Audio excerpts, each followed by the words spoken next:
Please do like share and subscribe, और कृपया करके इस चैनल को बढ़ाने के लिए आप इसको सब्सक्राइब कीजिए, साथ साथ अपने दोस्तों के बीच में। गुड इवनिंग फ्रेंड्स, आज की अपडेट कुछ इस प्रकार से है। आज हम सबसे पहले जो बात करेंगे वो पाकिस्तान में आतंकी हमले की बात करेंगे। पाकिस्तान में एक आतंकी हमला हुआ है। सुसाइड बॉम्बिंग में 5 चीनी नागरिकों की मौत हो गई है। हमले के बाद पाकिस्तान के प्रधानमंत्री शहबाज शरीफ भागकर चीन के दूतावास पहुंचे हैं। उत्तर पश्चिम पाकिस्तान के खैबर पख्तूनख्वा प्रांत के बेशम शहर के पास ये आत्मघाती हमला हुआ है। आतंकी ने विस्फोटक से भरी वाहन को चीनी नागरिकों के काफिले के करीब उड़ा दिया। इसमें 5 चीनी नागरिकों के साथ साथ पाकिस्तानी ड्राइवर की भी मौत हो गई है।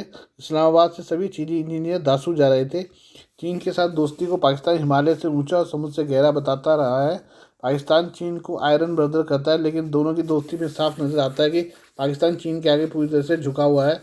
इस हमले के बाद पाकिस्तान के पीएम शहबाज का चीन के दूतावास में कैबिनेट के साथ जाना यह साफ दिखाता है कि डिप्लोमेटिक रिश्तों में आम तौर पर ऐसा नहीं देखा जाता कि पीएम किसी देश के दूतावास में जाते हों। अगर ऐसी कोई घटना होती भी है तो कोई मंत्री दूतावास जाता है या फिर राजदूत को भी बुलाया जा सकता है। चीनी नागरिकों को पहले भी पाकिस्तान में निशाना बनाया जाता है। इसके लिए पाकिस्तान उनकी सुरक्षा का दावा करता रहा है। 5 चीनी इंजीनियरों की मौत एक बार फिर ड्रैगन को नाराज कर सकता है। दूतावास में पहुंचे शहबाज का एक वीडियो सामने आया है। इसमें उनके चेहरे पर टेंशन साफ दिख रही है। इसके अलावा जिस हिसाब से वो चीनी राजदूत से बात कर रहे हैं उससे दिखता है कि वह नहीं चाहते कि चीन नाराज हो। शहबाज से पहले पाकिस्तान के गृह मंत्री मोहसिन नकवी भी चीनी दूतावास पहुंचे थे।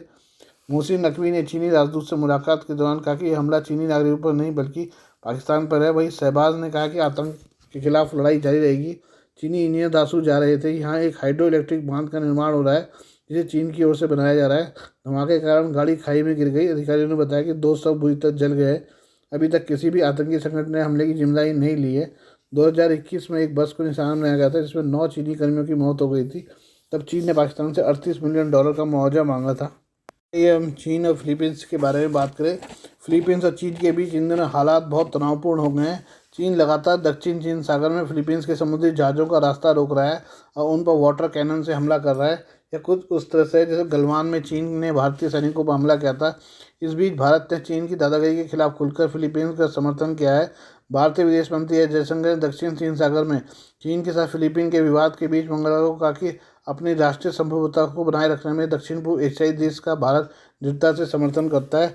इससे पहले भारत ने ऐलान किया था कि वह कुछ दिनों के भीतर फिलीपींस को ब्रह्मोस सुपरसोनिक मिसाइल दे देगा। फिलीपीन ने चीन की धौंस से निपटने के लिए इन मिसाइलों को खरीदा है। जयशंकर ने यहाँ एक संवाददाता सम्मेलन में कहा कि उनकी मनीला में फिलीपीन के विदेश मंत्री एनरिक मनालो से बहुत अच्छी बातचीत हुई है।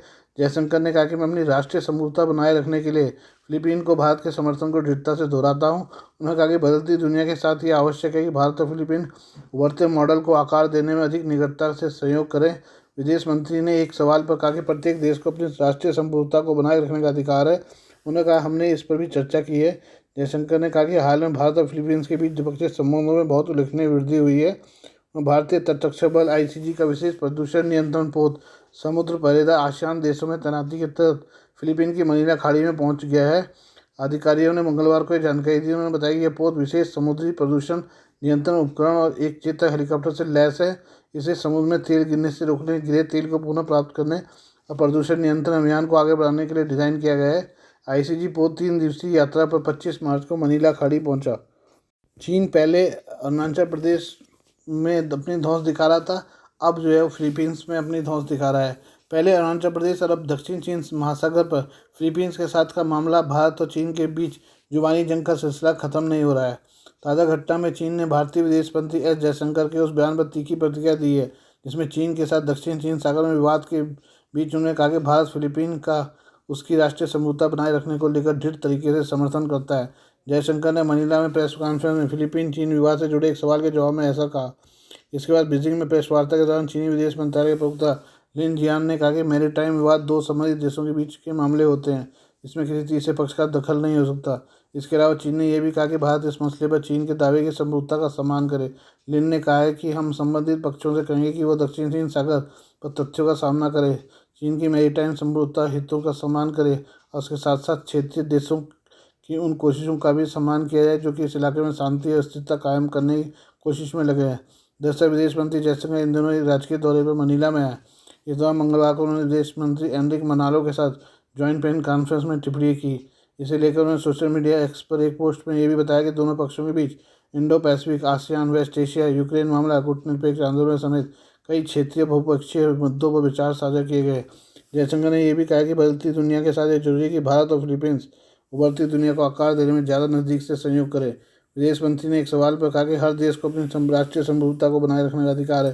दरअसल चीन पूरे साउथ चाइना सी पर अपना हक जमाता है, जबकि फिलीपींस, वियतनाम, ब्रुनेई या ताइवान के भी इसे लेकर अपने दावे हैं। मौजूदा समय में चीन और फिलीपींस के बीच इसको लेकर तीखी मैरीटाइम विवाद है। फिलीपींस दक्षिण चीन सागर में ड्रैगन की ओर से फिलीपींस के जहाज़ों को और उसके सैनिकों तक सामान की सप्लाई करने से रोकने के आरोप लगाता रहा है। दोनों देशों की इस बातचीत में विदेश मंत्री मनारो ने यह भी कहा कि भारत और फिलीपींस की मुक्त, खुले और समावेशी इंडो पैसिफिक में गहरी रुचि है। इसे लेकर दोनों रक्षा और सुरक्षा सहयोग पर बात कर रहे हैं। वहीं जयशंकर ने कहा कि समुद्री सुरक्षा की हर किसी के हित में है और हमारे मामले में दूसरे देशों से कहीं ज़्यादा है। उन्होंने लाल सागर और अरब सागर में मौजूदा चुनौतियों से निपटने के लिए भारतीय नौसेना की तैनाती के बारे में मनारो को जानकारी दी है। ये अमेरिका के बारे में बात करें, अमेरिका के बाल्टीमोर में ब्रिज से टकराने वाले कंटेनर जहाज पर सवार चालक दल के सभी सदस्य भारतीय हैं। जहाज संचालक कंपनी के मुताबिक जहाज पर चालक दल के 22 सदस्य सवार थे, सभी भारतीय हैं। तटरक्षक बल, अग्निशमन विभाग समेत कई एजेंसियों का कहना है कि हादसे में कई लोगों के हताहत होने की आशंका है।